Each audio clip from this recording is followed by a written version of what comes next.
O capítulo 1146 veio cheio de polêmicas. Algumas polêmicas surgiram por causa dos spoilers. Em resumo, tinha uma galera dizendo que o pão iria ficar uma merda antes mesmo do pão entrar no forno. Dito isso, outras discussões são mais interessantes. Como por exemplo, o nível de força do bando.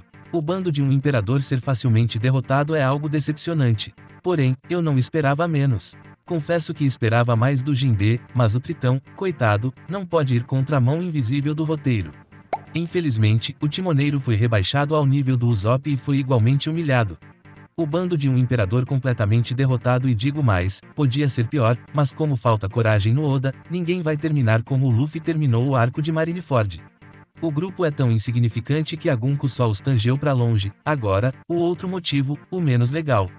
É que essa situação é bem mais fácil de resolver que um furo no meio da barriga.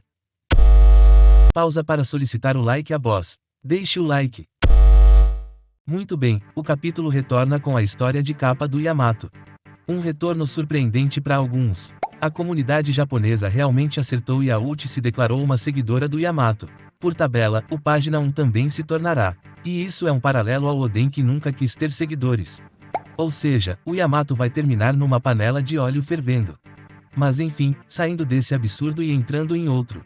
Voltamos no Sval, os piratas Kolum encontram o seu primeiro desafio depois da sua estreia. O grupo não tem dificuldade para identificar a Gunko como um dos intrusos. A Gunko só encara todo mundo, mas tem um detalhe interessante que não tinha pegado na primeira leitura. Fazendo uma terceira leitura com calma, esse detalhe dela pegando na aba do chapéu, pra mim, mudou tudo. Antes disso, o Kolum chama a Gunko de a intrusa da raça dos humanos. A Gunko repete isso enquanto aperta a aba do chapéu, como se estivesse ofendida por ser chamada de humana. Porém, na mesma cena, também mostra o Brook com um sinal de interrogação. Aí minha cabeça deu uma viajada. Será que a Gunko estava encarando o Brook aqui? E na verdade, ela segura a aba do boné para segurar a emoção de estar vendo o Rei do Sol pela primeira vez em cabelo e osso. Imagino que seja isso, isso também justificaria o resultado dessa luta. Porque se a Gunko não foi uma mãe, pelo menos uma avó ele foi. Ela poderia ter triturado o bando, mas ela não fez. De qualquer forma, depois de parecer ofendida, ela diz, nós somos deuses. O que também pode contribuir para um possível lado bom da Gunko. Ao dizer, nós somos, ela basicamente está dizendo que não está sozinha. Pode ser uma forma de passar informação ou não.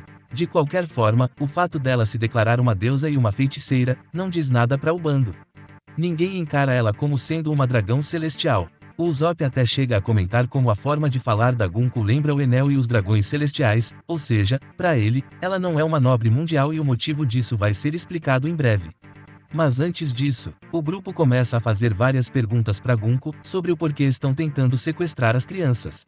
E curiosamente, a Gunko responde tudo bem tranquilamente. E olhando com calma, isso me parece muito estranho.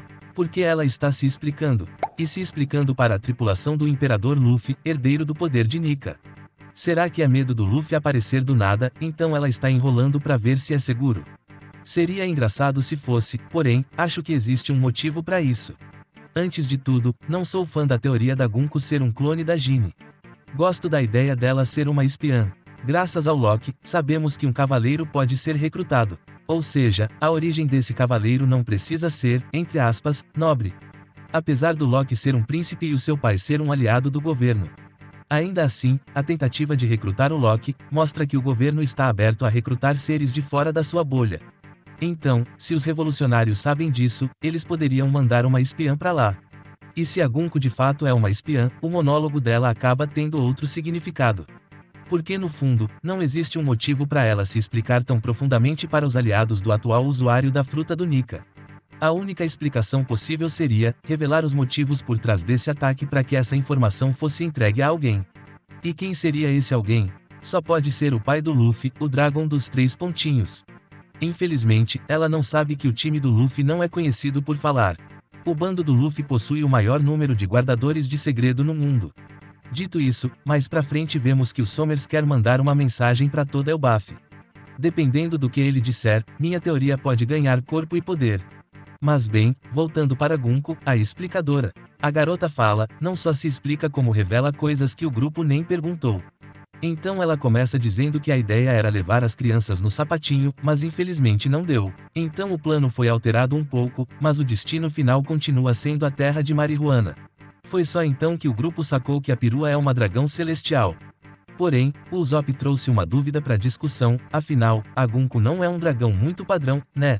Mas foi aí que o barraco desabou. Do nada, do absoluto nada, o Brook veio com uma informação.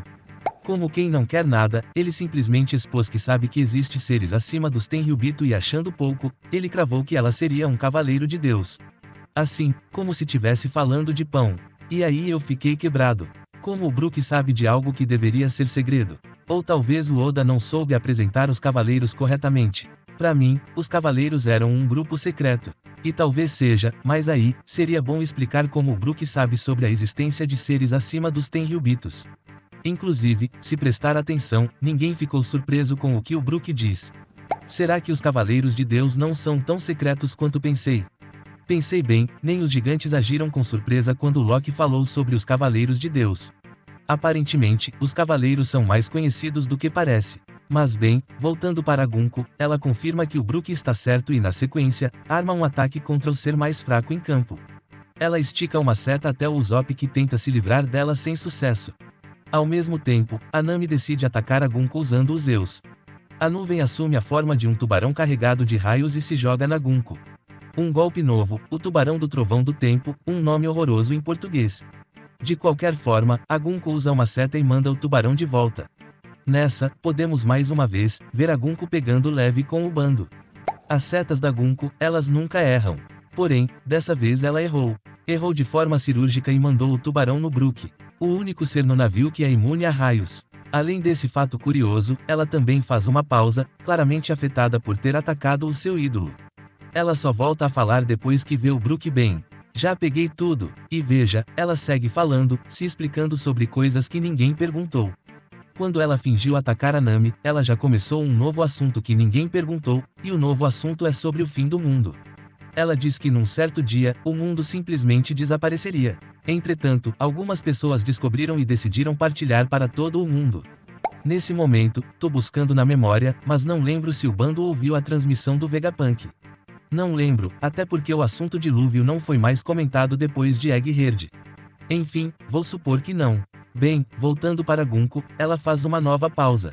Dessa vez o Usopp mete aquela semente da bomba de crânio e o negócio acerta em cheio na Gunko.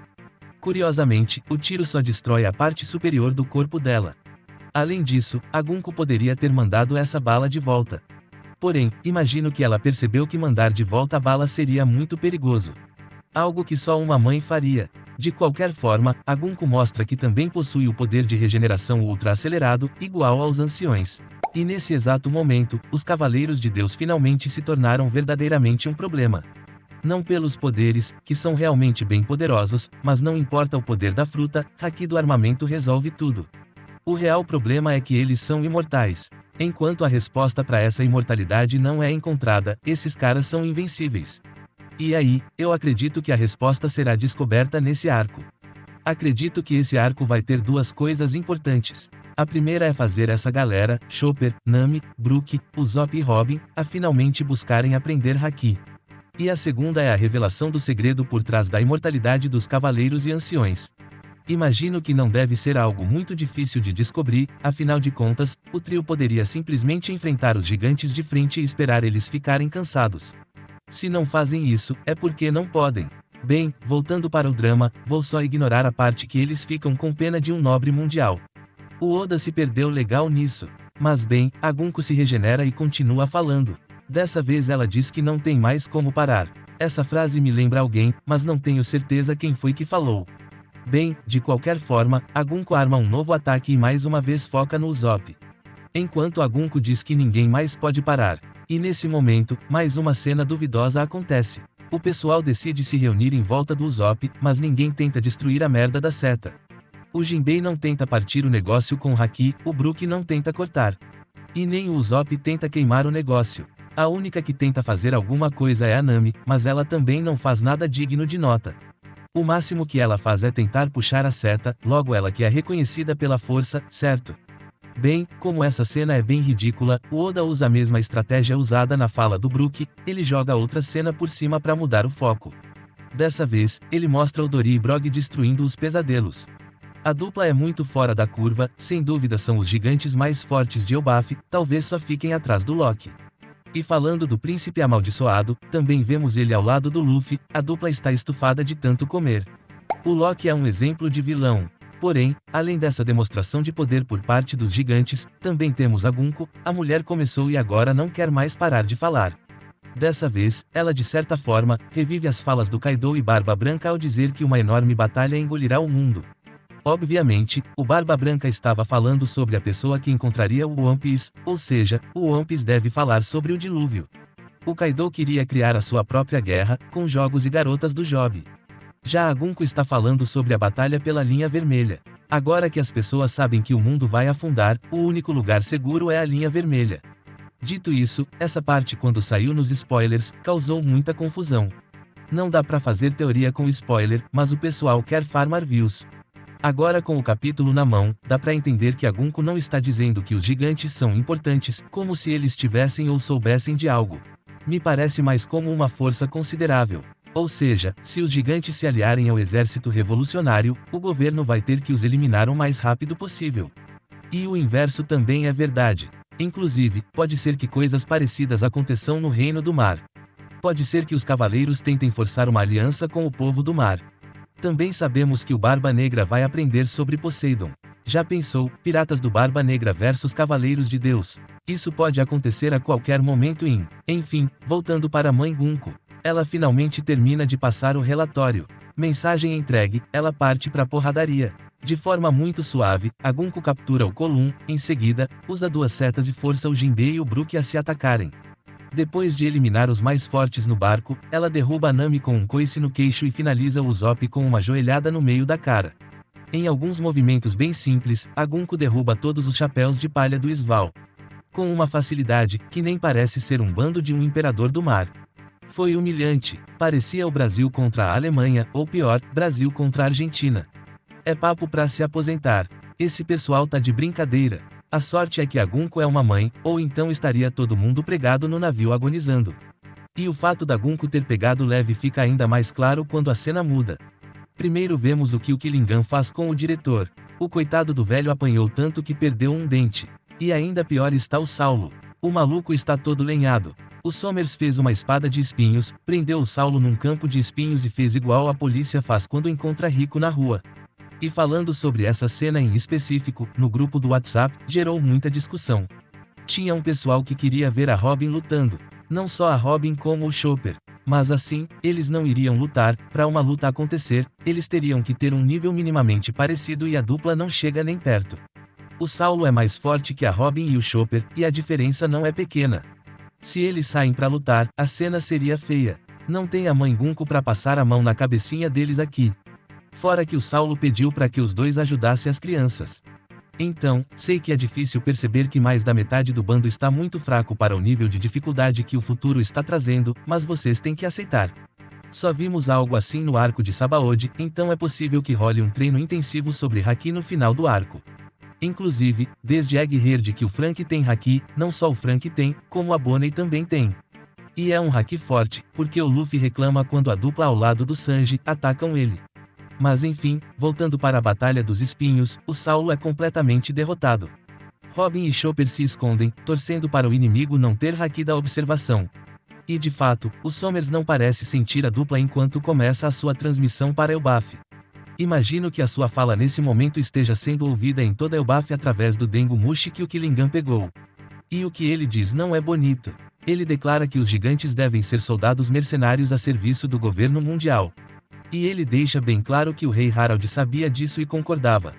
Mas, alguma coisa aconteceu. Ou seja, o rei de fato se aliou ao governo mundial, porém, alguma coisa entrou no seu caminho. O que foi isso? Remorso? Amor pelos filhos? Ou ele ficou gripado? Nunca saberemos. Bem, é isso que o capítulo 1146 nos traz. Um bando frágil como porcelana.